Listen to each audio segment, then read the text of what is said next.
కాదేది కవిత కనర్హం ఒకప్పుడు, కాదేది బిజినెస్ కనర్హం ఈ మాట.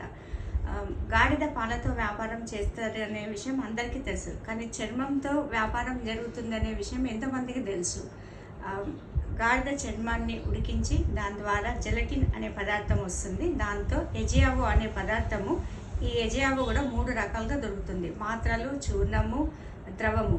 వీటితో సౌందర్య సాధనాలను తయారు చేయడం జరుగుతుంది. నిత్య యవ్వనంగా ఉండడానికి ఈ సౌందర్య సాధనాలు ఉపయోగపడతాయి. దీన్ని గాడిద చర్మంతో తయారు చేస్తున్నారని ఎంతమందికి తెలుసు? ఇది చైనాలో 2020లో 20,000 కోట్ల వ్యాపారాన్ని కొల్లగొట్టింది. అంటే ఒక్కసారి అర్థం చేసుకోండి ఇది ఎంత పెద్ద బిజినెస్ అనేది.